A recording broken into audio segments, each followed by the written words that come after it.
বাসর ঘরে নিঝুমকে বধূ বেশে দেখে এক মুহূর্তের জন্য থমকে গেল ইশাব। নোহা কোথায়?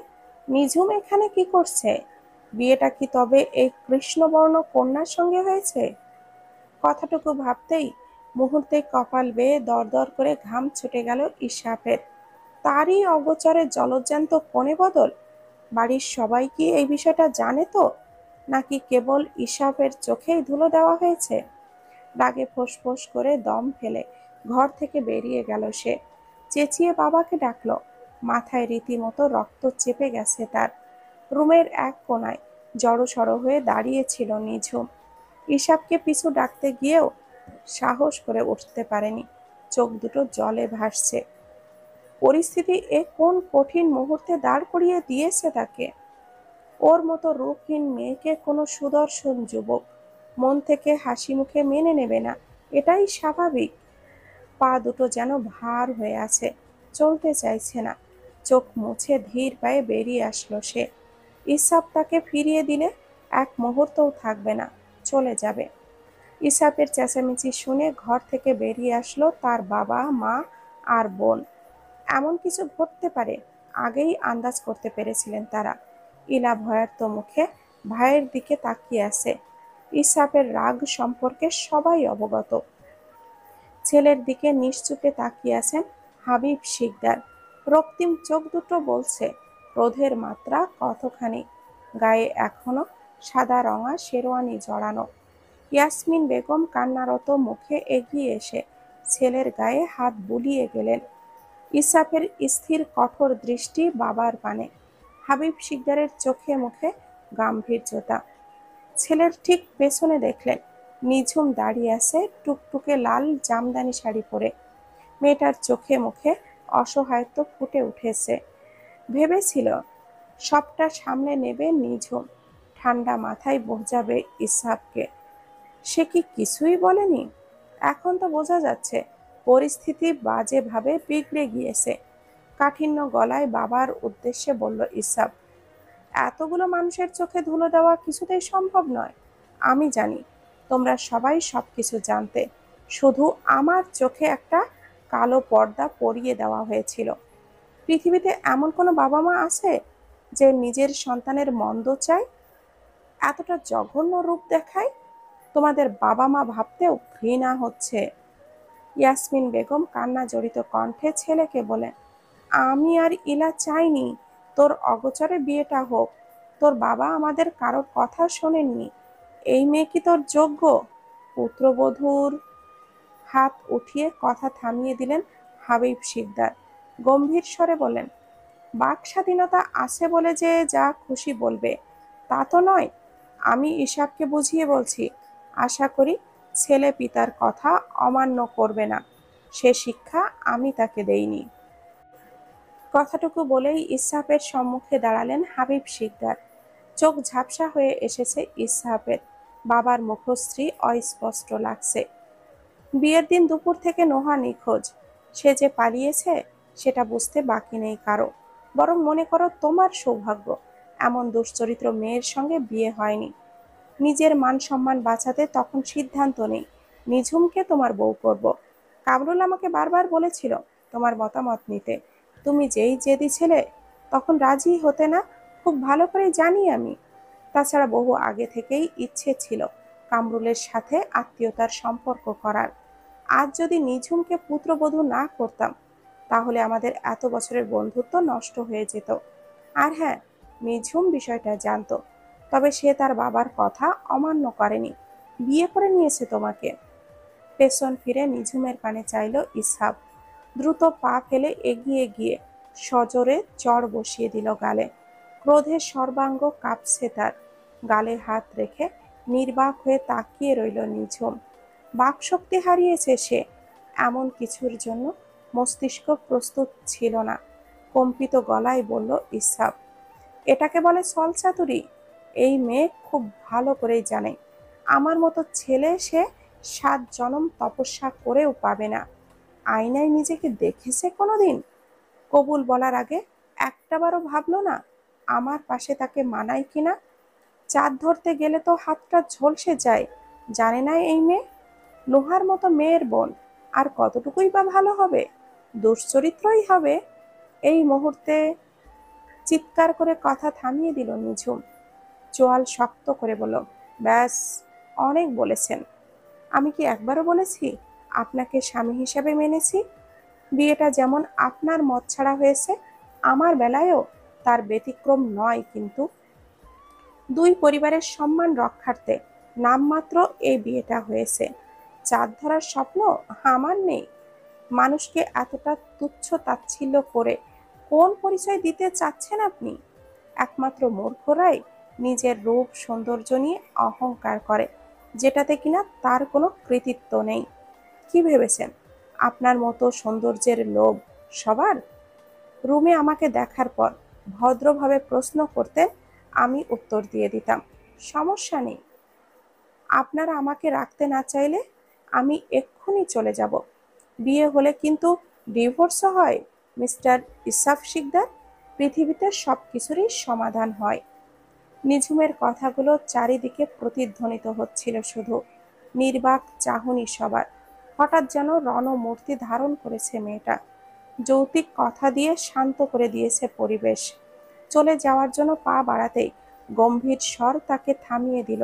হাবিব শিকদারের কড়া নির্দেশ, এই বাড়িতেই থাকবে নিঝুম, আর এক পাও এগোতে পারবে না। বিয়েটা কোনো ছেলে খেলা নয়। ইসহাক যদি বিয়েটা মানতে নাই পারে, তাহলে ত্যায্য পুত্র করতেও দ্বিধাবাদ করব না আমি। বাবার দিকে স্তব্ধ হয়ে তাকিয়ে আছে ইসহাক। বলার মতো কোনো ভাষা নেই তার। শুধু মনে হচ্ছে বাবা তাকে হাত পা বেঁধে অশান্ত সাগরে ফেলে দিয়েছে, যেখানে মৃত্যু নিশ্চিত। তাচ্ছিল হেসে সে বলে, তুমি আমাকে আর কি হারানোর ভয় দেখাবে বাবা? যেখানে নিজ হাতে সন্তানকে গলা টিপে হত্যা করে ফেলেছ, সেখানে ত্যায্য শব্দটা শুধুই হাস্যকর শোনাচ্ছে। কথাটুকু বলেই প্রস্থান করলো ইসহাক। এই মুহূর্তে ছেলের মনের অবস্থা ঠিকই বুঝতে পারছেন হাবিব শিকদার। তবে তার বন্ধুত্ব আর অংশীদারির ব্যবসাটা টিকিয়ে রাখতেই ইসহাকের মত ছাড়া বিয়ের সিদ্ধান্ত নিয়েছেন। নিঝুমকে তার চমৎকার বুদ্ধিমতী মেয়ে বলে মনে হয়েছে। কথা দিয়ে দারুণভাবে পরিস্থিতি সামলাতে জানে, যাকে বলে নিভৃত জ্যোতি। বাহিক্য সৌন্দর্য তো ক্ষণস্থায়ী। নিঝুমকে রুমে যেতে আদেশ করলেন হাবিব শিকদার। আঙ্গুল দিয়ে চোখের কোণের জলটা মুছে নেয় নিঝুম। আত্মসম্মানের কাছে সবকিছুই তুচ্ছ।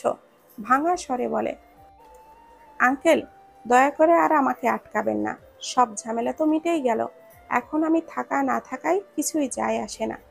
কোথাও যাবি না তুই। তোর শ্বশুর বাড়ি এটা। বিয়ের পর মেয়েরা বাবার বাড়ি থাকে না। তুই কি এই বাবার কথা রাখবি না? হাবিব শিকদারের কণ্ঠে একরাশ আকুতি মিশ্রিত। চোখ গড়িয়ে আবারও জল নামছে নিঝুমের। সেই দুপুর থেকেই চিন্তায় মাথা এলোমেলো হয়ে আছে। আপু নিজের ভালোবাসার মানুষটাকে বিয়ে না করে পালিয়ে গেল কেন? গত 2 বছর যাবৎ ইসাফের জন্য মনের ভেতর অনুভূতি পুষে গিয়েছে। তার পাগলামির প্রমাণ নিঝুম নিজে। নোহা কি আদৌ স্বেচ্ছায় পালিয়েছে? কোথাও একটা সন্দেহ হচ্ছে। সমস্ত ভাবনা এলোমেলো করে তোলে নিঝুমকে। মনে হচ্ছে এখন এই বাড়ি ছেড়ে কিছুতেই যাওয়া যাবে না। নোহাকে খোঁজার যথাসাধ্য চেষ্টা করবে সে। ততদিন না হয় এই বিয়ে নামক সম্পর্ক দিয়েই ইসহাককে আটকে রাখবে। বোনের জন্য না হয় এইটুকুন অপমান লাঞ্ছনা সহ্য করে নেবে। হাবিব শিকদারের দিকে তাকিয়ে মলিন হাসল নিঝুম। পরেক্ষণেই ধীর পায়ে চলে গেল ইসহাকের রুমে। স্বস্তির শ্বাস ফেললেন হাবিব শিকদার। রাগে গা ফেটে যাচ্ছে ইয়াসমিন বেগমের।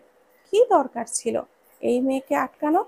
তার অমন হীরের টুকরো ছেলের সঙ্গে কয়লা বড্ড বেমানান। স্ত্রীর অসন্তোষ চোখে মুখে তাকিয়ে বললেন হাবিব শিকদার, নিঝুম জানে সমাজ সৌন্দর্যের সংজ্ঞা কিভাবে দেয়। তবুও মেয়েটা প্রবল আত্মবিশ্বাসী হয়ে প্রতিবাদী হতে পারে। হাসতে জানে, কারণ সে জানে কৃষ্ণপক্ষ ছাড়া পূর্ণিমার আলোও অন্ধকারে পথ দেখাতে পারত না। স্বামীর কথার প্রতিউত্তর না করে চলে গেলেন ইয়াসমিন বেগম। বাবার কথাটা মন্দ লাগেনি ইলার কাছে। অন্ধকার আছে বলেই তো আলোর এত কদর। বেলকনিতে সিগারেট হাতে দাঁড়িয়ে আছে ইশাব। মানসপটে নুহার মুখটা ভেসে উঠছে। প্রথম দেখাতে কারোর প্রেমে পড়ে যাওয়া যায়, নুহাকে না দেখলে জানাই ছিল না তার। কলেজ জীবনে বহু মেয়ের প্রেমের প্রস্তাব প্রত্যাখ্যান করেছে ইশাব। সৌন্দর্যের অহংকার তার বরাবরই ছিল। মেয়েরা তার সামনে পেছনে মৌমাছির মতো ঘুরঘুর করত, সেই সবে কোনো আকর্ষণ কাজ করেনি কখনো। কাউকেই যে মনে ধরেনি, তার মতো সুশ্রী তরুণ সহজে কোনো নারীর কাছে ধরা দেয়নি। ভেবেছিল তাকেই সে মন দেবে, যে আর 5টা মেয়ের থেকেও অধিক অপরূপ হবে। তবে নোহার রূপ অবশ্যই চোখে পড়ার মতো। বাবার বন্ধুর মেয়ে হলেও নোহাকে আগে কখনো দেখেনি ইসহাক।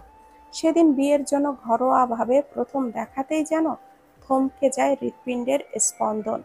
মন বলছিল তার বহুল আপেক্ষিত আর কাঙ্ক্ষিত রূপবতী মেয়েটি নোহাই ছিল। সিগারেটে ফের টান দিয়ে চোখ বুজে ইসহাক প্রতিলম্বিত শ্বাস নেয়। মনে করতে চায় তার প্রথম অনুভূতি জাগানো প্রেয়সীকে। নোহার মুখয়ব যেন এক অমলিন রজনীগন্ধার পাপড়ি, যা সূর্যের প্রথম রশ্মিতে বেদনায় বিলীন হয়। তার সোনালি সন্ধ্যার আলোর মতো হলুদাভ ত্বক, যার স্পর্শে পৃথিবীও মুগ্ধ। চোখ দুটো গভীর সাগরের মতো, যেখানে হারানোর সময়টুকুও ক্ষণটুকু পুনর্জীবিত হয়ে ওঠে। চোখের কোণে লুকানো অঢেল মায়া, যেখানে জাগে অজানা অনুভূতি। পেলব ঠোঁটের মৃদু হাসি যেন এক কোমল বৃষ্টির রিমঝিম, শান্ত নীরব তবে হৃদয় স্পর্শী। কুন্তলের রেশমি লহরে মেঘের ছায়া যেন মিলে মিশে একাকার হয়ে যায়। বাতাস তখন সুর তুলে গান গায়, নব্য প্রেমের গান। কথা বলার চমৎকার ভঙ্গি যেন এক অদৃশ্য জাদু। সেই ছোঁয়ায় প্রতিটি পাথরও ফুল হয়ে ওঠে, এক অপূর্ব সৌন্দর্যের মূর্ত রূপ। কক্ষে আসতেই পুষ্প বিছানো শূন্য বিছানা চোখে পড়ে নিঝুমের। অজান্তে বেরিয়ে আসে তপ্ত শ্বাস। বনের জায়গায় নিজেকে কখনোই বসাতে পারবে না সে। এই গোছানো ঘর আর ইসহাক শুধুই নোহার। বনের বহুদিনের স্বপ্ন এটা, নোহাকে খুঁজে বের করা না পর্যন্ত। জোরপূর্বক এই মিথ্যা সম্পর্ককেই বয়ে নিয়ে যেতে হবে নিঝুমের।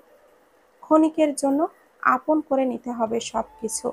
বেলকুনি থেকে রুমে আসতেই নিঝুমের পানে দৃষ্টি থমকালো ইসহাকের। মুহূর্তে বিরক্তিতে চোখ মুখ কুঁচকে এলো। এই কালিকাকে দেখলেই যেন তার দিনটা খারাপ যাবে, আর রাতের ঘুম তো হারাম হবেই। কতটা বেহায়া হলে, অপমানিত হওয়ার পরেও রুমে চলে আসে এই মেয়ে। চোয়াল শক্ত করে বলল ইসহাক, আমার তো মনে হচ্ছে তোমরা প্ল্যান করেই সব করেছো। এই জীবনে কোনো ছেলে তোমাকে বিয়ে করতে চাইতো, তাই তো বড় বোনকে দেখিয়ে ছোটটাকে গছিয়ে দিয়েছে। তোমাদের পুলিশে দেওয়া উচিত। Get out of my room right now. কাট কাট গলায় বলল নিঝুম, এইটুকু মাথায় রাখবেন, আমি আপনার বিবাহিতা স্ত্রী। যদি বলি আপনার বাবা ব্যবসার কথা ভেবেই লোভে পড়ে আমাকে বিয়ে করিয়েছে, কালো মেয়েকে বিয়ে করানোর পেছনে স্বার্থ ছিল, তাহলে কি বলবেন? স্থির দৃষ্টি ফেলে নিঝুমের দিকে তাকিয়ে আছে ইসহাক। মনে হচ্ছে এই মেয়েটি সঠিক। বাবা নিজের স্বার্থের কথা ভেবে ছেলের জীবনটা নরকে ঠেলে দিয়েছেন। আচমকা নিঝুমের বাম গালে সূক্ষ্ম দৃষ্টি পড়তেই কপালের ভাঁজ সমান্তরাল হলো ইসহাকের। সেই সময় চড় দেওয়ার ফলে গালে খানিকটা দাগ হয়ে আছে। গায়ের রংটা ঈষৎ চাপা বলে ততখানি বোঝা যাচ্ছে না। হঠাৎই ভেবে নিয়োজিত হলো ইসহাক, আদৌ চড়টা এই মেয়ের পাওনা ছিল? মনে পড়ে গেল নিঝুমের চিৎকার করে বলা কথাগুলো। তেজস্বী সেই কথা উপস্থিত সবাইকে স্তব্ধ করে দিয়েছিল মুহূর্তেই। জোর গলায় বলেছিল সে চলে যাবে, বাবা স্বার্থের জন্যই আটকিয়েছে এই মেয়েকে। জোরপূর্বক অধিকার দেখাতে গেলে এই মেয়ের জীবন নরক বানিয়ে ছাড়বে ইসহাক। নিশ্চুপ ঘর থেকে বেরিয়ে গেল নিঝুম। কোনো তোয়াক্কা করল না ইসহাক। আজকের দিনটি সবচেয়ে বাজে দিন হিসাবে স্মরণীয় হয়ে থাকবে তার জীবনে। ছাদের কার্নিশ ঘেঁষে দাঁড়ায় নিঝুম। রাত্রিরের আকাশের মনোযোগ দিয়ে তাকায়। এই অন্ধকার রজনীর সঙ্গে নিয়ে নিজের খুব মিল খুঁজে পায়। তার গায়ের রংটা তো নিকষ আধারের মতোই গভীর মায়াবী। যেমন অন্ধকারের মাঝে চাঁদ তারার আলো ছড়িয়ে দেয়, তেমনি তার কৃষ্ণ রঙেও লুকিয়ে আছে অনির্বাচনীয় সৌন্দর্য। তার চলনে আছে পূর্ণিমা রাতের ছায়া, নীরব অথচ মোহময়। সৌন্দর্য শুধু আলোই নয়, গভীরতাতেও থাকে, নিশীথ রাতের মতো চির অপরাজেয়। নশ্বর পৃথিবীর মানুষগুলো কি রাতকে ভালোবাসে না, মুগ্ধ হয়ে দেখে না ওই কালো আকাশ? ভাবতেই দীর্ঘশ্বাস বেরিয়ে আসে নিঝুমের। চোখের কোণা আবারও ভিজে ওঠে। নিজের চুরি পরা হাতের দিকে দৃষ্টি পড়তেই তাচ্ছিল্য হাসে। জগতে এই চামড়ার কোনো দাম নেই। নিঝুমের মতো কৃষ্ণময়ী মেয়েদের কপালে কখনো ভালোবাসা জোটে না। এদের জীবনে একটুখানি ভালোবাসার বড্ড অভাব।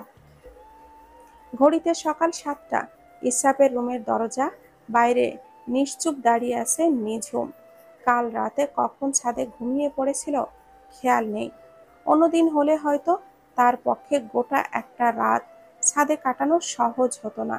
ভাবতেই তপ্ত শ্বাস বেরিয়ে আসলো। দরজা ঠেলে ভেতরে প্রবেশ করতেই নাসিকা গ্রন্থিতে ধাক্কা খেল বাসি ফুলের সুবাস। সারা কক্ষে দৃষ্টি আওড়াতেই দেখল কোথাও ইসহাপ নেই। এত সকালে কোথায় গেল লোকটা? নিঝুম তো রাতে বেরিয়ে গিয়েছিল, যেন নিশ্চিন্তে ঘুমাতে পারে ইসহাপ। রুমের ভেতর থেকে মৃদু গানের আওয়াজ ভেসে আসছে। শব্দ অনুসরণ করে এগিয়ে গেল নিঝুম। রুমের এক কোণায় লাগোয়া ছোট্ট একটি জিম রুম। বাহির থেকে ভেতরে দেখা যাচ্ছে অনায়াসে। ডাম্বেল হাতে দাঁড়িয়ে আছে ইসহাপ। পরনে white colour fitted sports T shirt আর ব্ল্যাক ট্রাক প্যান্ট। লো ভলিউমে ইংলিশ গান বাজছে সাউন্ড সিস্টেমে। সম্পূর্ণ রুমটাই দৃষ্টি বুলালো নিঝুম। দেওয়ালে স্পোর্টস মিরর, এক কোণে ওয়াল মাউন্টেড পুল আপ বার, মাঝখানের শেলফে কেটল বেল আর রেজিস্ট্যান্স ব্যান্ড রাখা, মেঝেতে এক্সারসাইজ ম্যাট আর তার পাশেই ছোট্ট একটি ট্রেডমিল রাখা। সম্পূর্ণ রুম পর্যবেক্ষণ শেষে নিঝুমের মনোযোগী দৃষ্টি আটকালো সামনে থাকা পুরুষটির পেটানো শরীরে, যা অত্যন্ত নিখুঁত আর অ্যাথলেটিক। পেশিবহুল ফর্সা হাত দুটোতে জমেছে ঘামের বিন্দু। মুহূর্তেই চোখ দুটো বুজে ফেলল নিঝুম।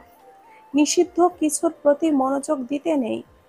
তার মতো কৃষ্ণময়ী মেয়ের সৌন্দর্য সুদর্শন যুবকের দিকে দৃষ্টিপাত করাও অন্যায়।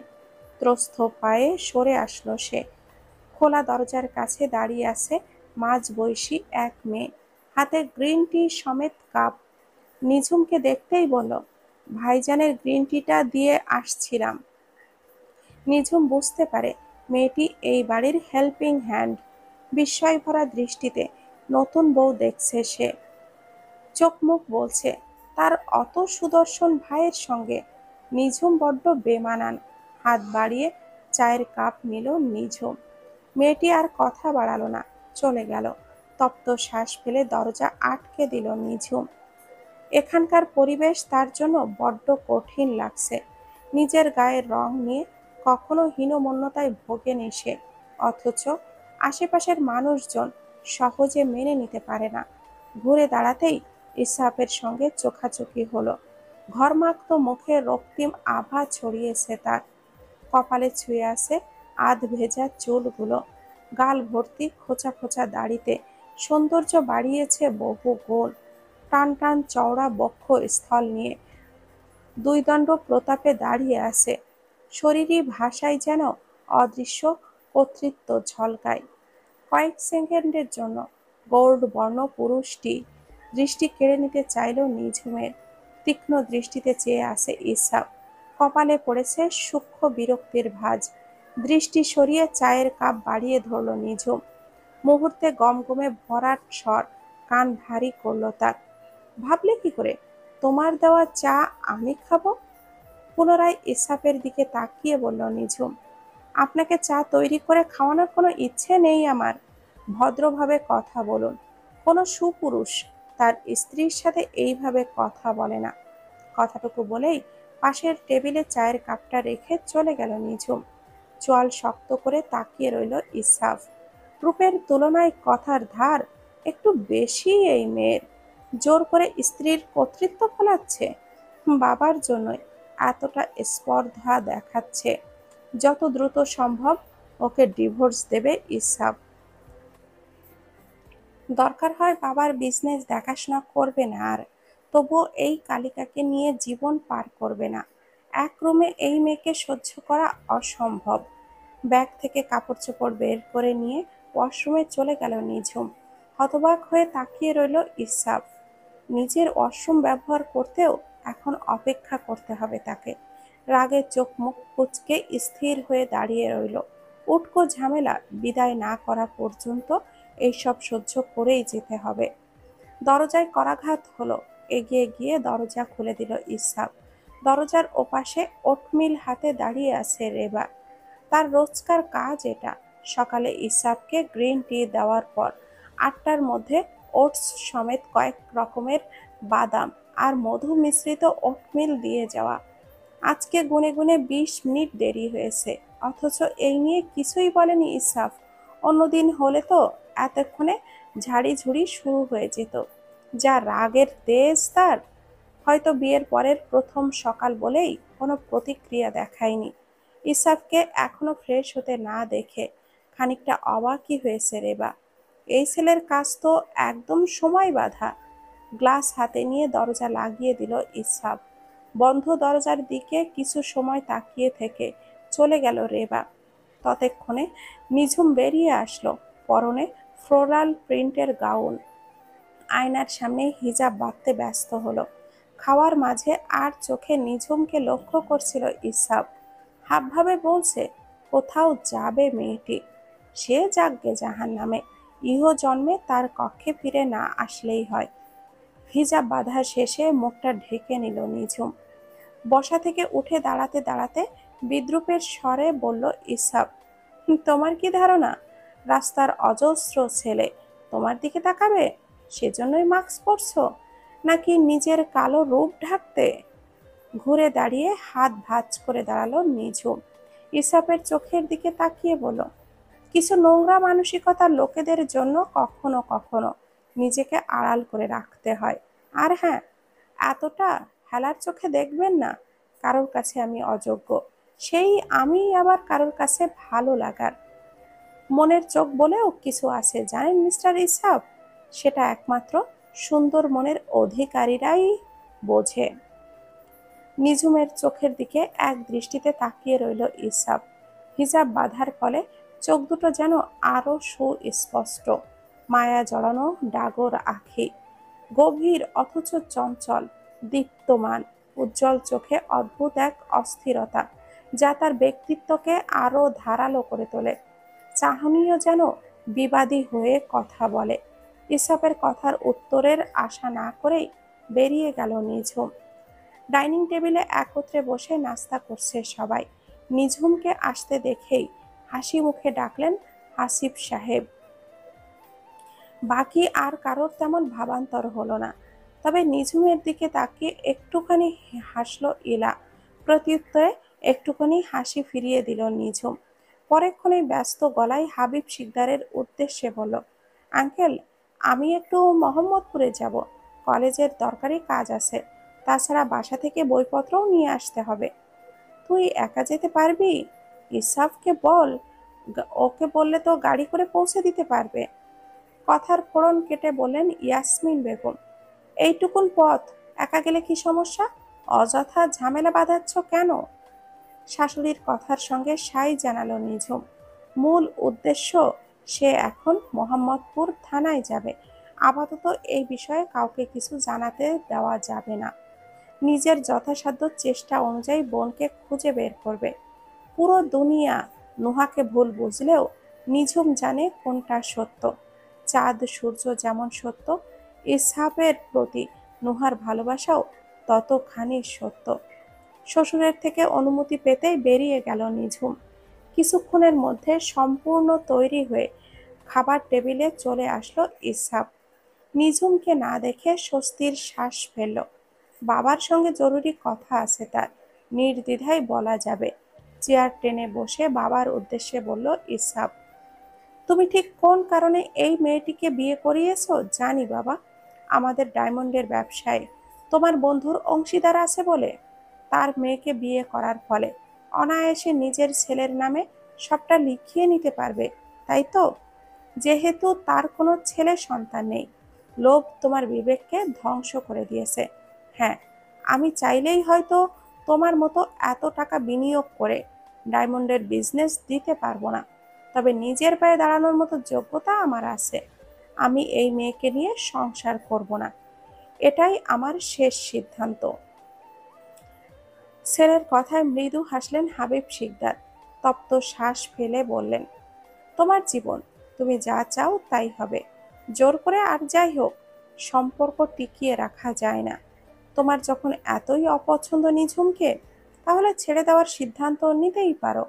আরেকটা কথা, অনেক আগে থেকেই নিঝুমকেই আমার পছন্দ ছিল, কিন্তু নোহা বড় বলেই তার সঙ্গে বিয়ে ঠিক করি তোমার। নয়তো আমি শুরুতেই নিঝুমের কথাই বলতাম। সব পিতা মাতা কিন্তু সন্তানের ভালোই চায়। তুমি যদি ভালোটা মেনে নিতে না পারো, তাহলে যা মর্জি হয় তাই করো। মাথা নিচু রেখে বলল ইসহাক, আমার ভালোটা আমি বুঝি। তুমি যেটা করেছো সেটা দুনিয়ার কারোর চোখেই ভালো বলে বিবেচ্য হবে না। ঠিক আছে, মেনে নিলাম। একটা কথা কি জানো ইসহাক, সুন্দর হলো একটি আপেক্ষিক ধারণা। কারোর কাছে রূপ কাঠামো ভালো লাগে, আবার কারোর কাছে স্বচ্ছ সুন্দর মনের কাউকে ভালো লাগে। এটা শুধুমাত্র বাহ্যিক সৌন্দর্য বোঝায় না, বরং আভ্যন্তরীণ গুণকেও বোঝায়। ব্যাপারটা সম্পূর্ণ তোমার উপর নির্ভর করবে, তুমি কোন চোখে সৌন্দর্যকে দেখবে। তুমি যতই ওই মেয়ের প্রশংসা করো না কেন বাবা, আমার কাছে সে ভালো মনের কখনোই হতে পারবে না। নিঝুম নিজ মুখে বলেছে, তুমি লোভে পড়ে তাকে পুত্রবধূ করেছ। ছেলের কথায় কোনো প্রতিক্রিয়া জানালেন না হাবিব সাহেব। পূর্বের ন্যায় হাসিটুকু ধরে রেখেই বললেন, তুমি যদি নিজের পিতাকে লোভী বলতে পারো, তাহলে নিঝুম বলতে অন্যায় কোথায়? নিঝুমের বলা কথাই বাবাকে বলছে ইসহাক, অথচ সে নিজেই এখন দোষী হয়ে গেল। এই মেয়ের অন্যায়টা চোখেই পড়ছে না। বাবাকে অহেতুক বলেও তো আর কিচ্ছু হবে না। নিশ্চুপ খাওয়ায় মনোযোগী হলো ইসহাক। ছেলের দিকে দৃষ্টি রেখেই বললেন, হাবিব সাহেব, তুমি হয়তো ভাবতে পারো নিঝুম এমন কথা বলার পরও কেন তার পক্ষ নিচ্ছি আমি। খুব ছোট থেকে মেয়েটাকে চিনি আমি, প্রবল আত্মবিশ্বাসী আর সাহসী সে, কথায় কখনো ছাড় দেওয়ার পাত্রী নয়। তুমি হয়তো মেয়েটাকে এমন কিছু বলেছ, যার জন্য এই কথাটাই ও বলেছে। ওকে দুর্বল ভাবলে ভুল করবে তুমি। সব শেষে এটাই বলবো, আরেকটু সময় নাও। কোনো সিদ্ধান্ত নেওয়ার আগে ভাবো। নিজের অহমিকা রাগটা একটু কমাও। ভেবে নাও, নিঝুম এই বাড়িতে কয়েকদিনের অতিথি মাত্র। একটু ভালো ব্যবহার করো, জাত যাবে না এতে। আমি বলছি না ওর সাথে তোমাকে সংসার করতেই হবে। বাবার কথাগুলো খুব ভালো লাগলো ইলার। সহমত পোষণ করলো সে। নিঝুমের গায়ের রংটা হয়তো চাপা, কিন্তু দেখতে একেবারে কুহকিনী। বাবার কথায় কোনো ভাবান্তর হলো না ইসহাকের। মনে মনে সিদ্ধান্ত নিয়েই ফেলেছে, অতি সত্বর তালাকনামা তৈরি করবে সে। কারোর কোনো কথাই কানে তুলবে না। অর্ধাংশ খাবার রেখেই বেরিয়ে গেল সে। ছেলেকে কয়েকবার পিছু ডাকলেন ইয়াসমিন বেগম, কোনো সাড়া মেলেনি। এইসব অশান্তি আর ভালো লাগছে না তার। স্বামীর একটা কথাও যুক্তিযুক্ত মনে হয়নি তার কাছে, বরঞ্চ মেয়েটাকে বেয়াদব বলে মনে হয়েছে। ওসি আজমল হোসেনের মুখোমুখি বসে আছে নিঝুম। বোনের নিখোঁজ হওয়া নিয়ে জিডি করতে এসেছে সে। নিঝুমকে বেশ কিছুক্ষণ যাবৎ পর্যবেক্ষণ করলেন আজমল হোসেন। ছিমছাম গড়নের লম্বাটে একটি মেয়ে, পোশাক আশাক যথেষ্ট শালীন। চোখ দুটো ছাড়া কিছুই বোঝা যাচ্ছে না। হাত দুটো দেখলে গায়ের রংটা আন্দাজ করা যাচ্ছে। স্পষ্টভাষী মেয়েটা অনর্গল কথা বলে যাচ্ছে। কোথাও একটু ভয় সংকোচ নেই, কেবল চোখ দেখে বয়স অনুমান করা যায়। গভীর ভরাট স্বরে বললেন আজমল হোসেন। তা আপনি একা এসেছেন অভিযোগ দায়ের করতে? আপনার পরিবারের আর কেউ নেই? ওসি আজমল হোসেনের কথায় অপ্রস্তুত হলো নিঝুম। এই মুহূর্তে কাউকে কিছু জানাবে না সে। বাবার উপরেও প্রচণ্ড রাগ পুষে রেখেছে সে। মেয়ের অনুমতি ছাড়াই বিয়েতে মত দিয়ে দিয়েছিলেন তিনি। পরিণাম কি হতে পারে ভাবেনি একটা বারো লোকটা। ফলস্বরূপ এখন লাঞ্ছনা ভোগ করতে হচ্ছে নিঝুমকে। কথাটুকু ভাবতেই চোখের কোণা ভিজে উঠল। নিজেকে ধাতস্থ করে নিয়ে বলল, হ্যাঁ, বাবা আছে, মা নেই। বছর 10 আগে মারা গেছে। আমার মনে হচ্ছে বিষয়টা এতটাও জটিল নয়, নয়তো আপনার বাবাও আসতেন। আচ্ছা, এবার বিস্তারিত বলুন, কিভাবে নিখোঁজ হলো আপনার বোন? আর আপনার সন্দেহই বা কেন হচ্ছে? আমার বোন দেখতে খুব সুন্দরী। ওর ওপর অনেক ছেলেরই নজর ছিল। অনেকেই চাইতো তাকে। এলাকার কিছু বখাটে ছেলে উত্ত্যক্ত করত। 2 দিন আগে আপুর বিয়ে ছিল। বউ সাজার জন্য সকাল 10টায় একাই সে পার্লারে চলে যায়। এরপর আর বাড়িতে আসেনি। ব্যস্ততার জন্য আপুর সঙ্গে যেতে পারিনি আমি। আপনার বাসার ঠিকানা? মোহাম্মদপুর চাঁদ উদ্যান, 7 মসজিদ হাউজিং রোড, রোড নাম্বার 6। তীক্ষ্ণ দৃষ্টিতে কিছুপল তাকিয়ে রইলেন আজমল হোসেন। পরেক্ষণেই শুধালেন, আচ্ছা, এরপর বরযাত্রী আপনাদের বিরুদ্ধে কোনো পদক্ষেপ নেয়নি? আজমল হোসেনের কথায় আবারও থমকে গেল নিঝুম। সমস্ত সত্যই বলতে হবে তাকে। কোনো কিছু এড়িয়ে যাওয়া সম্ভব নয়। কিছু সময় চুপ করে থেকে বলল, আপুর জায়গায় আমাকে বিয়ে দেওয়া হয়েছে। তপ্ত শ্বাস ফেললেন আজমল হোসেন। বললেন, আপনার কথা শুনে মনে হচ্ছে কোনো নাটক সিনেমার স্ক্রিপ্ট শুনছি। অবশ্য মানুষের জীবন কখনো কখনো নাটকের চেয়েও নাটকীয় হয়। আমার তো মনে হচ্ছে আর কোনো ঝামেলাই রইল না। নিজের সংসারে মন দিন।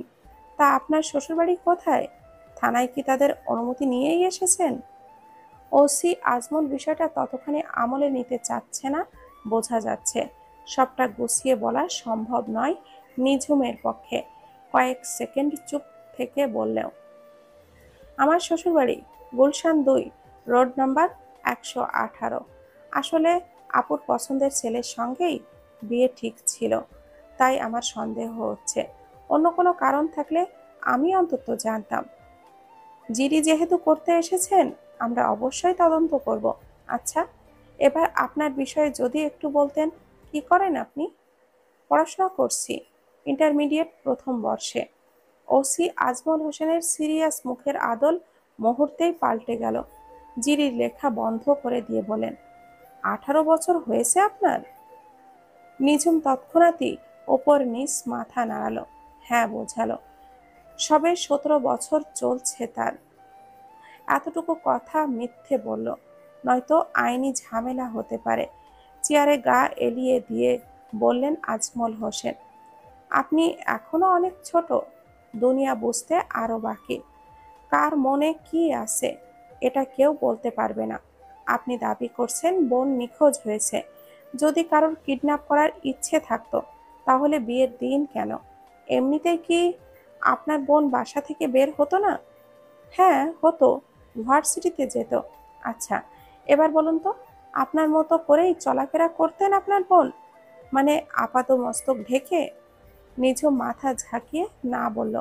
নোহা 3 পিস কুর্তি পরেই বের হতো জানালো। গম্ভীর হয়ে কিছু সময় ভাবনায় পড়লেন আজমল হোসেন।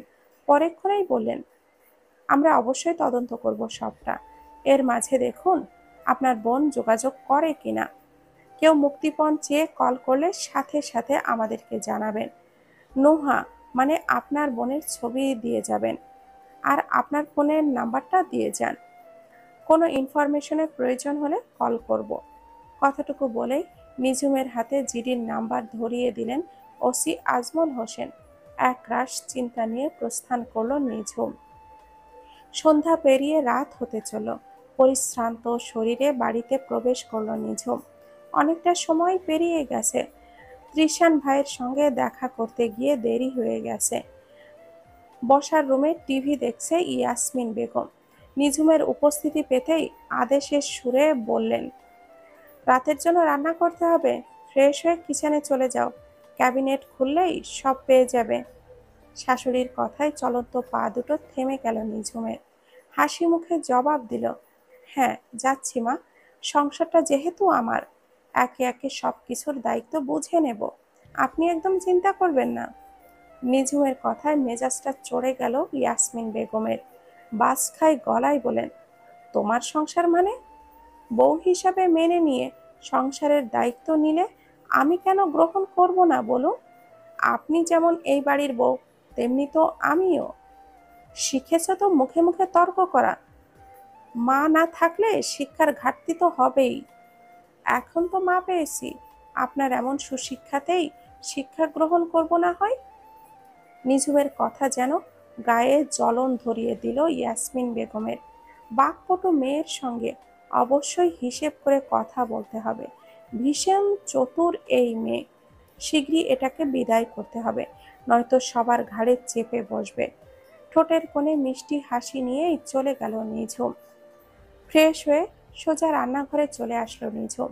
বেশ গোছানো আর পরিপাটি সবকিছু। প্রথমে ক্যাবিনেট খুলে দেখলো কি কি রাখা আছে, পরেক্ষণে গিয়ে ফ্রিজ খুলে দেখলো। সর্বপ্রথম চিংড়ি মাছের দিকে দৃষ্টি পড়ল তার। আজকে না হয় নিজের পছন্দের মতোই খাবার, চিংড়ি পেঁয়াজের কোপ্তা তৈরি করবে। শাশুড়ি তো তাকে নির্দিষ্ট করে বলে দেয়নি কি রান্না করতে হবে। মানুষ স্বাধীনতা পেলে সর্বপ্রথম নিজের পছন্দটাকেই প্রাধান্য দেয়। কাজে মনোযোগী হয়ে গুনগুন করে রবীন্দ্রসঙ্গীত গাইতে আরম্ভ করল নিঝুম। চুলায় ভাত বসিয়ে দিয়ে কতগুলো পেঁয়াজ নিয়ে নিল চপিং বোর্ডের ওপর। কিছু সময়ের মধ্যে ইলা এসে মনোযোগ ভাঙালো। কিচেনে নিঝুমকে দেখে বেশ অবাকই হলো সে। আকাশি রঙা থ্রি পিস পরে, ওড়না কোমরে গুজে নিয়ে নিঝুম ইলাকে দেখে হাসলো চমৎকার করে। কি খাবে জিজ্ঞাসা করলো। প্রতি উত্তরে বলল ইলা, একা পারবে সামলাতে? সকালবেলা তো রেবা আপু থাকে না সাহায্য করার জন্য। আচ্ছা, রান্না জানো তুমি? হ্যাঁ জানি। তুমি কি খাবে বলো? আমি একটু পাস্তা খাবো, তোমাকে সাহায্য করে দেই। মাথা দুই দিকে নেড়ে বলল নিঝুম, লাগবে না, তুমি রুমে যাও, আমি দিয়ে আসবো। মিষ্টি করে হাসলো ইলা। তার ইচ্ছে করে ফাঁক ফোকর পেলেই নতুন ভাবির সাথে একটু গল্প করতে। পরিস্থিতি তো এতটাই স্বাভাবিক নয়, দূরে থাকতে হয়। এখানে বেশিক্ষণ থাকলে মা আবার চেঁচামেচি আরম্ভ করে দিবে। পাত্রের চিংড়ি মাছ দেখে বলে উঠল ইলা, রাতের চিংড়ির কোনো রেসিপি হবে নাকি? আমার তো ভীষণ প্রিয়, ভাইয়াও পছন্দ করে খুব। পাস্তা রান্নার জন্য এটা ওটা এগিয়ে নিচ্ছিল নিঝুম। শেষের কথাটাই কিছু সময় থমকে গেল। অজান্তেই ওই বদমেজাজি রুষ্ট পুরুষের প্রিয় খাবার রান্নার বন্দোবস্ত করছে সে। তার হাতের রান্না খাবে তো? না খেলেই বা নিঝুমের কি? অত ভেবে লাভ নেই রাক্ষসটার জন্য। আজকে বরং উপোস থাকুক। পাশের ঝুড়ি থেকে আপেল তুলে নিল ইলা। কামড় বসিয়ে দিয়ে বলল, তোমার গানের গলা কিন্তু খুব সুন্দর, মাধুর্য আছে। সময় পেলে আমাকে শোনাবে। অপেক্ষায় থাকবো, আসছি। ইলা প্রস্থান করতেই নিজের কাজে মনোযোগী হলো নিঝুম। পাস্তাটা আগেই রান্না করা শুরু করলো। কেন জানি মায়ের কথা বড্ড মনে পড়ছে। মা না থাকায় ছোটবেলা থেকেই রান্নাটা তপ্ত করে নিয়েছে সে। বাবার সবচেয়ে আদরের ছিল বলে হাত পুড়িয়ে মেয়েকে রান্না করতে দিতে চাইতো না কখনো। পুরানো কথা ভাবতেই তপ্ত শ্বাস বেরিয়ে আসলো। মেয়েরা নাকি বাপের মতো দেখতে হলেই খুব ভাগ্যবতী হয়। নিঝুম তো একদম তার বাবারই অনুরূপ। তবে ভাগ্যটা এত মন্দ হলো কেন? বিধাতা তাকে রূপের কমতি দিয়েছে বলেই?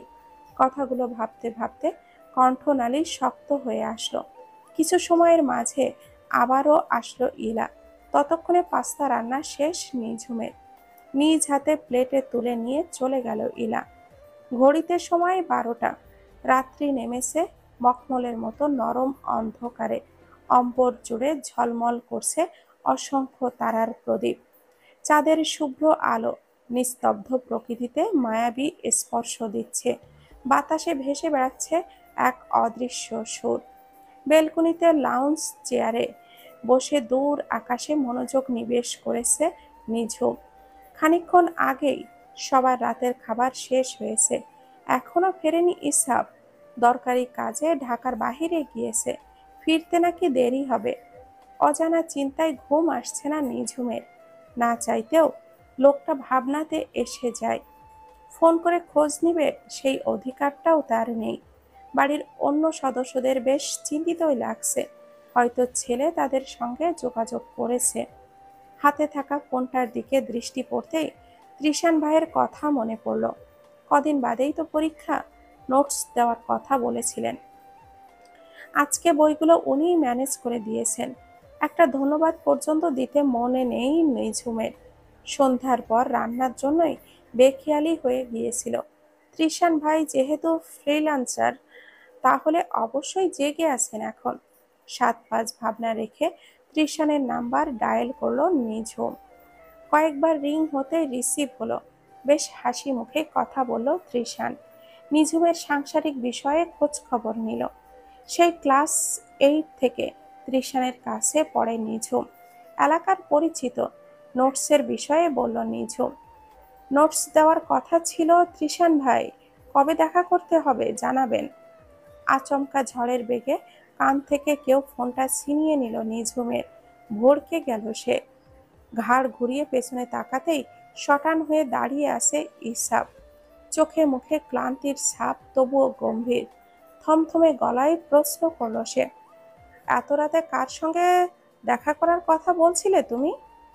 দ্রুত বসা থেকে দাঁড়িয়ে ইসাফের হাত থেকে ফোনটা ছিনিয়ে নিতে চাইল নিঝুম। হাত সরিয়ে নিল ইসাব। ফোনের স্ক্রিন টাচ করে লাইনটা কেটে দিল। ফের কঠোর দৃষ্টি ফেলল নিঝুমের পানে। কাট কাট গলায় বলল নিঝুম, যার সঙ্গে ইচ্ছা হয় কথা বলবো, সেই কৈফিয়ত আপনাকে দিতে হবে? অবশ্যই দিতে হবে। যে অধিকারে আমার সঙ্গে এক ঘরে থাকছো, সেই অধিকারেই আমি কৈফিয়ত চাচ্ছি। ইসরাফের অনমনীয় চোখে মুখে তাকিয়ে বলল নিঝুম, স্বামীর অধিকার দেখাচ্ছেন? একদিনেই মন পরিবর্তন হয়ে গেল? রাগটুকু ধরে রেখেই বলল Israf, I don't expect you as my wife. অধিকার দেখানোর তো প্রশ্নই আসে না। তোমার বাবা শোরুমে ছিলেন সকাল থেকে, আজকে বাড়িতে যাওনি তুমি। কোথায় গিয়েছো সেটা জানার ইচ্ছেও নেই আমার। হয়তো চরিত্রহীন বোনের মতোই একাই রাস্তায় হাঁটছো। তাহলে বলবো, যত তাড়াতাড়ি সম্ভব আমার জীবন থেকে বিদেয় হও। ইসরাফের দিকে স্থির দৃষ্টি ফেলে চেয়ে রইল নিঝুম।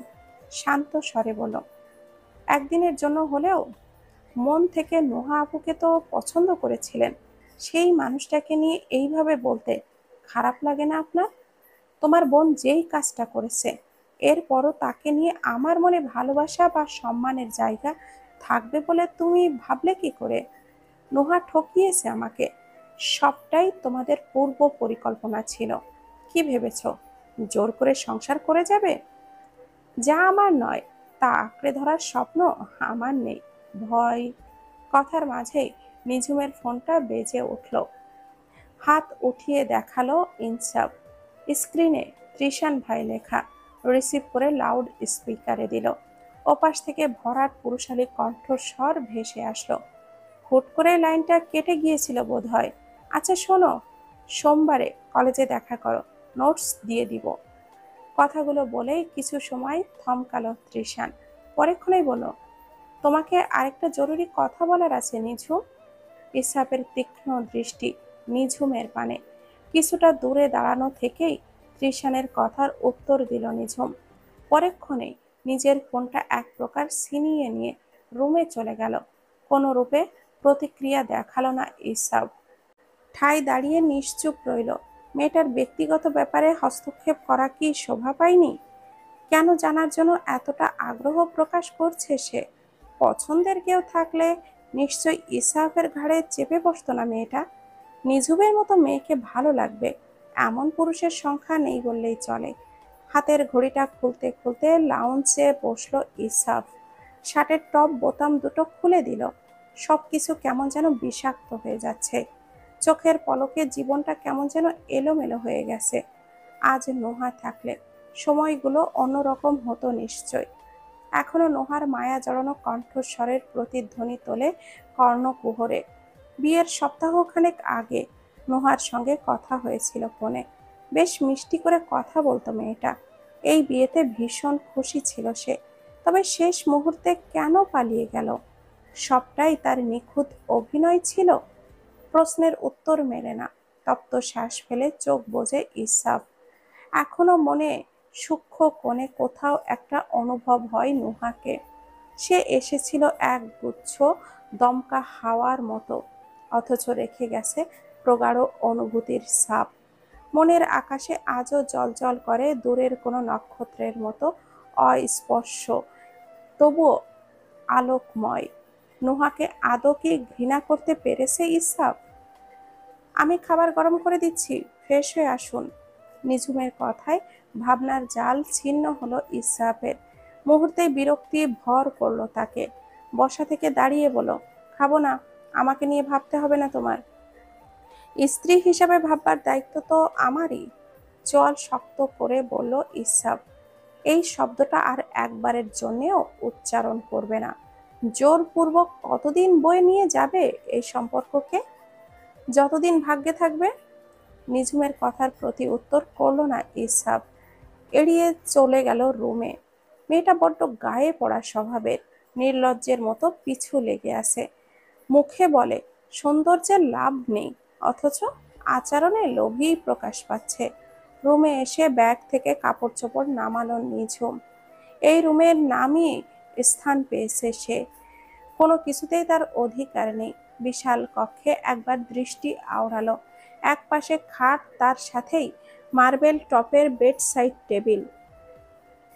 কিছুটা দূরত্বেই ওয়াক ইন ক্লোজেট, জানালার পাশে সিঙ্গেল সিটার সোফা, দেওয়ালের নান্দনিক কিছু ফটো ফ্রেম ঝোলানো। রুমের প্রতিটি কোণায় বড় আকৃতির ফ্লাওয়ার ভাস, তাতে করে হরেক রকমের কৃত্রিম ফুল রাখা। গোছানো পরিপাটি রুমটা দেখলেই বোঝা যায় ইসব কতখানি রুচিশীল। কয়েক পা এগিয়ে গিয়ে ক্লোজেট খুলল নিঝুম। আবারও ভীষণ মুগ্ধ হলো। কাপড় চোপড়গুলোর খুব সুন্দর করে গোছানো। এক পাশে একটুখানি খালি জায়গা পেতেই নিজের কাপড় চোপড়গুলো রেখে দিল। আচমকা পাশেই দৃষ্টি থমকে গেল। গাঢ় নীল রঙা ছোট্ট একটা রিং বাক্স। খুলতেই একটা ডায়মন্ডের রিং দেখতে পেল, ইংরেজিতে এন অক্ষরের আদল করা। মুহূর্তেই চোখ দুটো ঝাপসা হলো নিঝুমের। পরিস্থিতি ঠিক থাকলে আজ নোহা আপুর হাতে থাকতো এটা। দীর্ঘশ্বাস ফেলে বাক্সটা রেখে দিল নিঝুম। আমার ক্লোজেটে কি খুঁজছো তুমি? গমগমে ভরাট স্বরে মৃদু কেঁপে উঠল নিঝুম। মুহূর্তে ঘাড় ঘুরিয়ে তাকালো। ফ্রেশ হয়ে ওয়াশরুম থেকে বেরিয়ে এসেই ইসহাব হাসার চেষ্টা করে বলল নিঝুম, আমার জামা কাপড়গুলো রাখছিলাম আর কি। তোমার জামা কাপড় রাখছিলে মানে? আমার ক্লোজেটে কেন? ইসহাবের ভুরু কুঞ্চিত, চোখে মুখে তাকিয়ে চোখ ছোট ছোট করে বলল নিঝুম, আপনি কি কোনো কারণে যৌতুক আনার ইঙ্গিত দিচ্ছেন আমাকে? হোয়াট? জামা কাপড় আপনার ক্লোজেটে রাখতে না দিলে তো বাবার বাড়ি থেকে আলমারি যৌতুক আনতে হবে। শুনুন, যৌতুক দেওয়া এবং নেওয়া দুটোই আইনত অপরাধ। নিঝুমের উদ্ভট কথায় রাগ দ্বিগুণ হলো ইসরাফের। কোনো রকমে কথা বাড়ালো না সে। আর চোখে তাকিয়ে ঝড়ের পূর্বাভাস আন্দাজ করছে নিঝুম। দ্রুত পা ফেলে এগিয়ে এসে নিঝুমের হাত শক্ত করে চেপে ধরে। পূর্ণ দৃষ্টিতে ইসরাফের চোখের দিকে তাকায় নিঝুম। চোখের রোষানলে যেন এখনই ভস্ম করে দিবে তাকে। নিঝুমের পেলব হাতে আঙ্গুলগুলো আরো গভীরভাবে ডুবিয়ে দিয়ে নিজেকে সংযত করতে চেষ্টা করে ইসরাফ। ঈষৎ ব্যথা অনুভব হয় নিঝুমের। তবুও নিশ্চুপ হয়ে দেখে রুষ্ট পুরুষকে। চোয়াল শক্ত করে বলল ইসরাফ, তোমাকে আমার পছন্দ নয়, বুঝতে পারছো? কেন বারবার জোর করে আমার সবকিছুতে অধিকার খাটাও? ন্যূনতম বোধ নেই? নিঝুম এক দৃষ্টিতে তাকিয়ে রইল ইসরাফের রক্তাভ মুখের দিকে। ইসরাফের এইরূপ কথা আচরণে একটুও খারাপ লাগছে না তার, বরং এটাই স্বাভাবিক। নুহার জায়গায় নিঝুমকে মেনে নেওয়া অবশ্যই কষ্টকর ইসরাফের জন্য। এই মুহূর্তে লোকটার মনের অবস্থা অনুভব করছে নিঝুম। আপু থাকলে হয়তো আজ এইভাবে কষ্ট পেতে হতো না ইসাফকে। চোখ দুটো জলে ভেসে উঠল নিঝুমের। মুহূর্তেই হাত আলগা করে দিল ইসাফ। একটুখানি খারাপ লাগা ছুঁয়ে দিল তাকে। নিজেকে ধাতস্থ করে নিয়ে সরে আসলো। অনিচ্ছাকৃত বারবার আঘাত করে ফেলে মেয়েটাকে। অতিরিক্ত রাগ আর সত্তাকে ভুলিয়ে দেয় কিছু সময়ের জন্য। দ্রুত মেয়েটাকে জীবন থেকে বের করতেই হবে, নয়তো আচরণ এমন করে পাল্টাতেই থাকবে। খাটে বসে ফোনে মনোযোগী হয় ইসাফ। আগের জায়গায় স্থির দাঁড়িয়ে রইল নিঝুম, দৃষ্টি ইসাফের মধ্যে নিবদ্ধ। ছাই রঙা স্লিভলেস টি শার্ট আর কালো ট্রাউজার পরে আছে ইসাফ। কপালে আধ ভেজা চুলগুলো ছড়িয়ে আছে। নিঝুম মৃদু স্বরে জানালো, কিচেনে খাবার গরম করতে যাচ্ছে সে। দৃষ্টি তুলে তাকালো ইসাফ। খানিকক্ষণ আগের আচরণ কি এই মেয়ের মনে একটুও প্রভাব ফেলেনি? অযথাই অনুশোচনা হচ্ছিল ইসাফের। ঠান্ডা মাথায় নিঝুমের সঙ্গে কথা বলবে সে। এই সম্পর্ক রাখা তার পক্ষে অসম্ভব। আপাতত সমস্ত ভাবনা চিন্তা রেখে উঠে দাঁড়ালো। সেই দুপুরে ক্লায়েন্টের সঙ্গে বসে খাওয়া হয়েছিল, এখনো পর্যন্ত আর খাওয়া হয়নি। খিদে তীব্রভাবে জানান দিচ্ছে। ইলা বলেছিল তার ভাইয়া রাতের খাবারের সঙ্গে স্যালাড খায়। খুব করে মনে আছে নিঝুমের। গাজর, শসা, অলিভ, লেটুস আর টমেটো বের করে নিল। ভালো মতো ধুয়ে চপিং বোর্ডের ওপরে নিয়ে কাটতে আরম্ভ করলো। অতল্প কল্পে গভীর এক ভাবনায় ডুবে গেল সে। নিঝুমের কি উচিত সবটা ইসাফকে জানিয়ে দেওয়া? যদি এতে কোনো সাহায্য পায়, হয়তো আপুকে খুঁজেও বের করতে পারবে নিঝুম। কালকে ফাঁক ফোকর পেলে থানায় যেতে হবে। নুহার একটা ছবি জমা দেওয়ার কথা, এখনো পর্যন্ত তো কোনো খোঁজ মেলেনি। কেউ মুক্তিপণও চায়নি। ধৈর্যে আর কুলাচ্ছে না নিঝুমের। সমস্ত চিন্তা দুদণ্ড শান্তি দিচ্ছে না তাকে। ভাবনার মাঝেই ধারালো ছুরির নরম ত্বকে আঁচড় কাটতেই ভাবনার জগৎ থেকে ছিটকে বেরিয়ে আসে নিঝুম। মৃদু আর্তনাদ করে ওঠে। মুহূর্তেই আঙুলটা কেটে রক্ত গড়িয়ে পড়তে আরম্ভ করে। মাত্রই কিচেনে প্রবেশ করলো ইসাফ। নিঝুমের পানে দৃষ্টি পড়তেই দ্রুত এগিয়ে আসলো। তর্জনী আঙ্গুল বেশ অনেকটাই কেটে গেছে। রক্তের স্রোত থামাতে তৎক্ষণাৎই আঙ্গুলটা নিজের মুখে পুরে নিল ইসাফ। এহেন কাণ্ডে ভীষণ অবাক হলো নিঝুম। এমন কিছু ঘটতে পারে কল্পনাতীত ছিল। গড়িয়ে পড়া রক্তটুকু চুষে নিল ইসাফ। অপ্রস্তুত হয়ে কুঁকে গেল নিঝুম। অস্থির দৃষ্টি পায়চারি করলো মেঝেতে। হাত ছেড়ে দিতেই নিজেকে সামলে নিল নিঝুম। দ্রুত পা ফেলে কিচেন থেকে বেরিয়ে গেল ইসাফ। নিজের আঙ্গুলের দিকে দৃষ্টিপাত করলো নিঝুম। কৃষ্ণবর্ণের চামড়া ভেদ করে উকি দিচ্ছে রক্ত। তপ্ত শ্বাস ফেলে এগিয়ে গিয়ে গ্যাস স্টোভটা বন্ধ করে দিল নিঝুম। চুলা থেকে তরকারি সমেত কড়াই নামাতেই হাত ধরে বাঁধ সাধল কেউ। পাশ ফিরে তাকাতেই দেখলো ইসাফ দাঁড়িয়ে আছে, হাতে ফার্স্ট এইড বক্স। আরেক দফা অবাক হলো নিঝুম। চোখের সামনে সত্যি কি রাগী বদমেজাজি ইসাফকে দেখছে? নিশ্চুপ নিঝুমের হাতটা টেনে নিয়ে আঙ্গুলে সযত্নে ব্যান্ডেজ বেঁধে দিতে থাকলো ইসাফ। কপাল জোড়ে সূক্ষ্ম ভাঁজ। রাগ তার মনুষ্যত্বকে ভুলতে দেয়নি। চুপচাপ তাকিয়ে উদারমনা পুরুষটাকে দেখল নিঝুম। ব্যান্ডেজ বাঁধা শেষ করে বলল ইসাফ, রুমে চলে যাও, খেতে বসবো আমি। বিরক্ত করার প্রয়োজন নেই। কথাটুকু বলে নিজের কাজে মনোযোগী হলো ইসাফ। কাটা হাতটা নিজেই সামলে নিতে পারত নিঝুম। এতটুকু উদারতা দেখিয়ে এখন বিরক্তি প্রকাশ করছে লোকটা। কথা বাড়ালো না নিঝুম, বেরিয়ে গেল। সকালে নরম রোদ্দুর চোখে মুখে স্পর্শ করতেই ঘুম ছুটে গেল নিঝুমের। বেলকুনিতে ঘটা করেই আলো পড়েছে। কপাল কুঁচকে হাই তুলে উঠে বসলো। কাল রাতে লাউঞ্জ চেয়ারেই ঘুমিয়ে পড়েছিল। বেকায়দায় ঘুমানোর ফলে কোমরে ব্যথা অনুভূত হচ্ছে। নরম বিছানায় ঘুমিয়ে অভ্যাস, এখানে তো মানাতে হিমশিম খেতে হচ্ছে। দাঁড়িয়ে হাত পা ঝাঁকিয়ে নিয়ে বাহিরে তাকালো। বাড়ির পেছনে ছোট্ট একটা লন। বাহারি ফুল গাছের পানি দিচ্ছে ইলা। রুমে চলে আসলো নিঝুম। এখনো বিছানা ছাড়েনি ইসরাফ, বেঘোরে ঘুমাচ্ছে। ঘড়িতে সকাল 7টা। ফ্রেশ হয়ে রুম থেকে বেরিয়ে আসলো, সোজা লনে চলে আসলো নিঝুম। ভাবিকে দেখে মিষ্টি হাসলো ইলা। হাতের কাজ রেখে নিঝুমকে নিয়ে দোলনায় গিয়ে বসলো। চারিপাশে দৃষ্টি ঘুরিয়ে দেখতে থাকে নিঝুম। কোনায় একটা পাথরের তৈরি ফোয়ারা রয়েছে, সেখান থেকে জলের কলকল ধ্বনি ভেসে আসছে।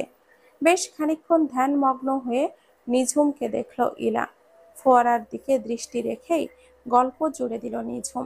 খুব ছোটবেলায় একবার সপরিবারে নিঝুমদের বাড়িতে গিয়েছিল ইলা, যখন নিঝুমের মা বেঁচে ছিলেন। আয়েশ করে সেই গল্প করতে লাগলো ইলা। পাশ ফিরে তাকালো নিঝুম। হাস্যোজ্জ্বল ইলার দিকে মুগ্ধ দৃষ্টিতে কিছু পল তাকিয়ে রইল। ফর্সা গাল দুটোতে গোলাপি আভা ছড়িয়ে আছে। হাসলে মেয়েটার গজদন্ত সৌন্দর্য বাড়ায়। মুখের আদল জুড়ে নিকষ ভাব। কথার মাঝেই নিঝুমের ফোনটা বেজে উঠল। স্ক্রিনে বাবার নামটা দেখে মুহূর্তে মন খারাপ হয়ে গেল। 2 দিন যাবৎ বাবার ফোন পাচ্ছে, কথা বলার ইচ্ছে নেই। মেয়ে কতখানি দুঃখে আছে সেটা জানার জন্যই কি ফোন করেছেন তিনি। ফোনটা সাইলেন্ট করে নিয়ে ফের ইলার সঙ্গে কথা বলায় মত্ত হলো। নিঝুমের পড়াশোনার বিষয়ে কথা তুললে বলল, সায়েন্স বিভাগ থেকে এইচএসসি পড়ছে নিঝুম। ডাক্তার হওয়ার স্বপ্ন তার। কথা বলার সময় এক অদম্য শক্তি যেন চোখে মুখে ভর করল নিঝুমের। নিজের প্রতি শতভাগ আত্মবিশ্বাস আছে এই মেয়ের। গভীরভাবে খানিকক্ষণ পর্যবেক্ষণ করে বলল ইলা, তোমার এই আত্মবিশ্বাসটা সব সময় ধরে রেখো। যতই ঝড় ঝাপটাই আসুক, হেলতে পড়বে না তুমি। তোমার স্পষ্টবাদী স্বভাবটা আমার কাছে খুবই পছন্দ।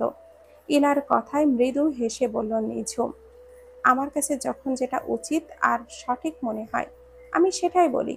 নিজের প্রতি ভালোবাসা থাকলে আত্মবিশ্বাস এমনি চলে আসে। নিজেকে কখনো অন্যের চোখে পরিমাপ করিনি। ইলার দক্ষ চোখ ঠিক চিনতে পেরেছে নিঝুমকে। সেই প্রথম দিন থেকেই ঠোঁটের কোণে হাসি নিয়ে বলল ইলা, চমৎকার ভাবনা তোমার। যার মন সুন্দর তার ভাবনাও নিখুঁত। তবে তোমাকে দেখে এ যাবৎ আমি একটা বিষয় আন্দাজ করতে পারছি। কোনো একটা বিষয় নিয়ে ভেতরে ভেতরে অস্থির আছো তুমি, কিন্তু একটা চিন্তা তোমার চোখে মুখে প্রকাশ পাচ্ছে। ইলার কথায় এক মুহূর্তের জন্য থমকে গেল নিঝুম। রয়েস হয়ে বসলো। মেয়েটা কি সম্পূর্ণ পড়ে ফেললো তাকে? মনের বিষয়টা নিয়ে আসলেই দুশ্চিন্তায় আছে সে। হাসার জন্য চেষ্টা করলো নিঝুম। বোঝাতে চাইলো একদম ঠিক আছে সে। ইলা আরেকটু গভীরভাবে পর্যবেক্ষণ করলো নিঝুমকে। তবে কি বিয়ের সম্পর্কটা নিয়ে দুশ্চিন্তা করছে মেয়েটা? দিব্যি প্রতিবাদ করলো সেই দিন। মনে হচ্ছে অন্য কিছু চলছে নিঝুমের মনে। স্বাভাবিক গলায় বলল ইলা, থাক, ব্যক্তিগত কিছু হলে বলার প্রয়োজন নেই। যাই হোক, অযথা চিন্তা করবে না। আমাদের জীবন সমস্যা যেমন আছে তেমন সমাধানও আছে। সব শেষে এটাই বলবো, তোমার মতো মেয়ে অল্পতে ভেঙে পড়া মানায় না। ইলার চোখের দিকে দৃষ্টি রেখে বলল নিঝুম, মানুষকে চেনা বা বোঝার দক্ষতা আছে তোমার। ইলা শব্দ করে হাসলো। তার পড়াশোনা সম্পর্কে বিস্তারিত বুঝিয়ে বলল নিঝুমকে। বলল, বিশ্ববিদ্যালয় থেকে বিএসসির সাইকোলজিতে অনার্স করেছে ইলা। মনোবিজ্ঞান নিয়ে পড়ার কারণেই মানুষের মনস্তাত্ত্বিক প্রক্রিয়া, আচরণ, অনুভূতি আর চিন্তাভাবনা সম্পর্কে গভীর ধারণা আছে তার। বেশ মনোযোগ নিয়ে শুনল নিঝুম। কেন জানি তার মনে হলো প্রতিটি মানুষেরই মনোবিজ্ঞান নিয়ে জ্ঞান থাকা প্রয়োজন, যেন সহজেই মানুষকে বুঝতে পারে। পড়াশোনা শেষ করে কি ইচ্ছে আছে তোমার? প্রতিলম্বিত শ্বাস নিয়ে বলল ইলা। ভবিষ্যতে ইচ্ছে আছে ক্লিনিক্যাল সাইকোলজিস্ট হব, বাকিটা ভাগ্য বলবে। আচ্ছা, তোমার না গান শোনানোর কথা ছিল? সকালের এই স্নিগ্ধ পরিবেশে একটা গান হয়ে গেলে কিন্তু মন্দ হয় না। শুরু করো। অপ্রস্তুত হয়ে বার কয়েক চোখের পাতা ঝাপটালো নিঝুম। ছোটবেলায় স্কুলে থাকাকালীন সাংস্কৃতিক অনুষ্ঠানে টুকিটাকি গান করত। কম বেশি সবাই প্রশংসা করত। বুক ভরে দম নিল নিঝুম। পরেক্ষণে রবীন্দ্রসঙ্গীত গাওয়া শুরু করলো। মায়াবন বিহারিণী হরিণী, গহন স্বপন সঞ্চারিণী, কেন তারে ধরিবার করিপন, অকারণ মায়াবন বিহারিণী। থাক থাক নিজ মনে দূরত্বে, আমি শুধু বাঁশরীর সুরেতে পরশ করিব ওর প্রাণ ও মন, অকারণ মায়াবন বিহারিণী। গানের মাঝ পথে থেমে গেল নিঝুম। দোতলার বেলকুনিতে দাঁড়িয়ে আছে ইসহাক, দৃষ্টি নিঝুমের পানে নিবদ্ধ। হঠাৎ গান বন্ধ হয়ে যাওয়ায় অবাক হলো ইলা। নিঝুমের দৃষ্টি অনুসরণ করে তাকাতেই দেখল ভাইয়া দাঁড়িয়ে আছে।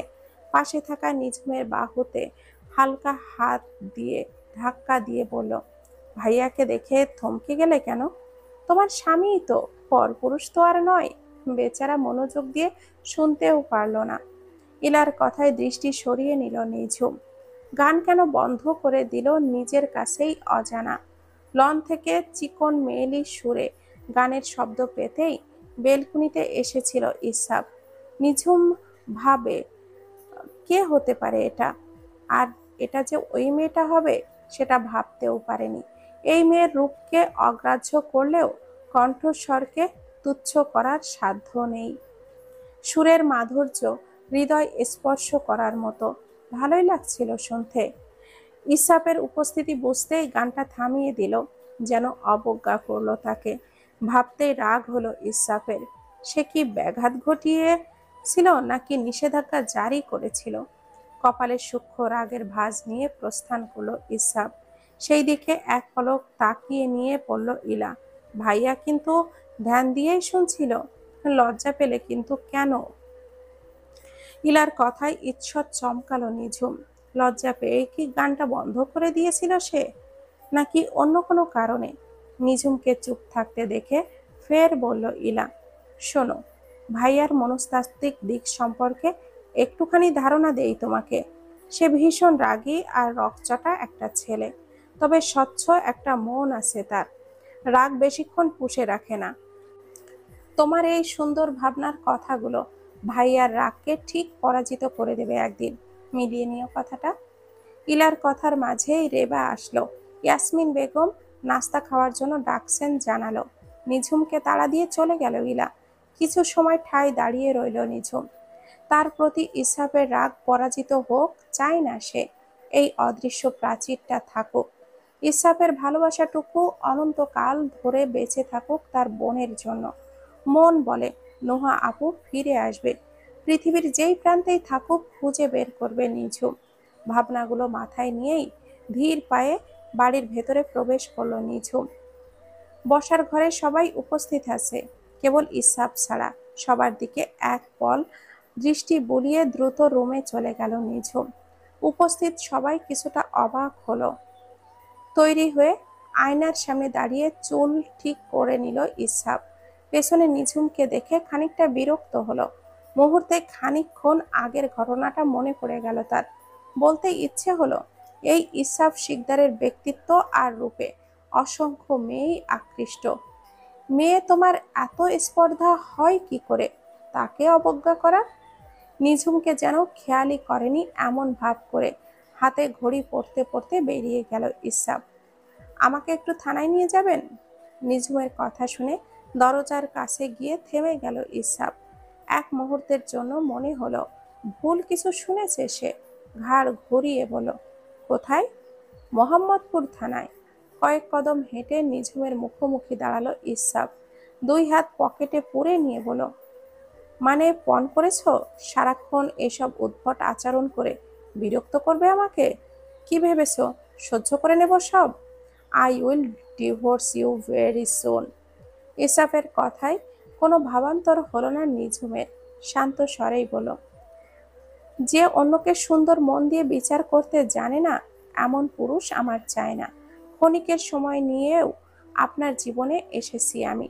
চলে যাব নিজের ইচ্ছেতেই। কাগজপত্র রেডি করুন আপনি। নিঝুমের স্পষ্ট জবাব খানিকটা অবাক করলো ইসহাককে। কি চলছে এই কৃষ্ণময়ীর মনে?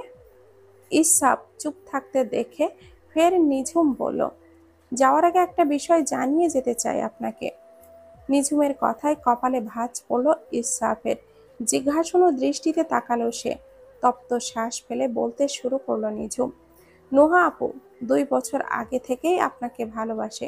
প্রথমবারের মতো বসুন্ধরা সিটি শপিং কমপ্লেক্সে তার সামনে বাবার সঙ্গে দাঁড়িয়ে কথা বলতে দেখেছিলেন আপনাকে।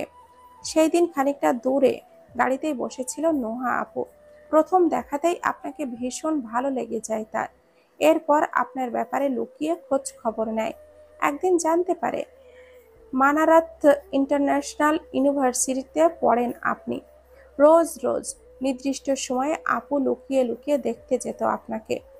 যখন জানতে পেরেছিল আপনি কখনো প্রেমের সম্পর্কে জড়াননি বা বহু মেয়েকে প্রত্যাখ্যান করেছেন, তখন আরো আকৃষ্ট হয়েছিল আপু।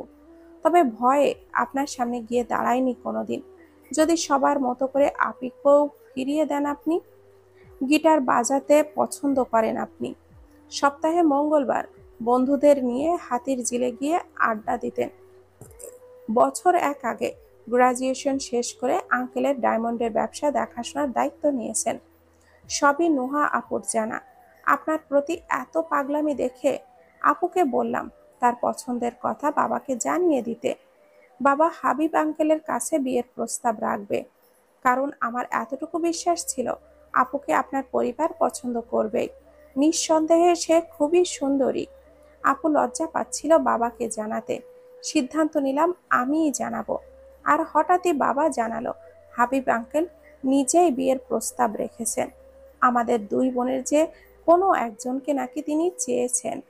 বড় হিসাবে নুহা আপুর কথাই বলল বাবা। এদিকে আপুর যেন মেঘ না চাইতেই বৃষ্টি পাওয়ার মতো আনন্দ হলো। তারপর আসলো সেই দিন যেদিন ঘরোয়াভাবে আপুকে দেখতে আসলেন আপনারা।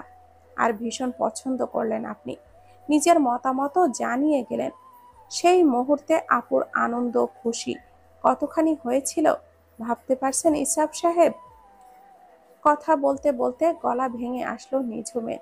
চোখ বেয়ে জল গড়িয়ে পড়ল। ইসরাফ হতভম্বের মতো দাঁড়িয়ে রইল। আমাদের জানাশোনার পেছনেও অনেক রহস্য লুকিয়ে থাকে। নিঝুমের একটা কথাও ভুল নয়। বিশ্ববিদ্যালয়ে পড়ার সময় একটা কথা প্রায়ই কানে আসতো ইসরাফের। অপরিচিত একটি মেয়ে তার বিষয়ে খোঁজ নিতে আসে, অথচ সে সময় কোনো আগ্রহ প্রকাশ করেনি ইসরাফ। ভেবেছিল আর 5টা সাধারণ কোনো মেয়েই হবে, তবে নোহা হবে ভাবতেও পারেনি। নির্বোধ মেয়ের এতটুকুও সাহস দেখিয়ে সামনে এসে দাঁড়ালে কি এমন ক্ষতি হতো? বরং সবকিছু আরো সুন্দর হতো। শেষবার কথা হওয়ার সময় নোহা বলছিল বাসর রাতে একটা কথা জানানোর আছে ইসরাফকে। ভালোবাসার কথাটা জানতো তবে। নিজেকে ধাতস্থ করে নিয়ে বলল নিঝুম, এবার আপনিই বলুন নুহা আপু কেন পালাবে? আমার সন্দেহ হচ্ছে আপুকে কিডন্যাপ করা হয়েছে। আমি শতভাগ নিশ্চিত। থানায়ও গিয়েছিলাম, জিডি করে এসেছি। আপুর ছবি দিয়ে আসার কথা ছিল। হঠাৎই যেন নিঝুমের প্রতি জমে থাকা সমস্ত রাগ বিলীন হয়ে গেল ইসরাফের। নিকুলস হয়ে ধরা দিল শ্যামাঙ্গ মুখশ্রী। সমস্ত ভুল ধারণা ভাবনা উবে গেল তার। ইচ্ছে করলো কিশোরীর মাথায় হাত ছুঁয়ে একটুখানি সান্ত্বনা দিক, যত্ন নিয়ে মুছিয়ে দিক গাল বেয়ে পড়া জলটুকু। তপ্ত শ্বাস ফেলে পকেট থেকে রুমালটা বের করে নিল ইসরাফ।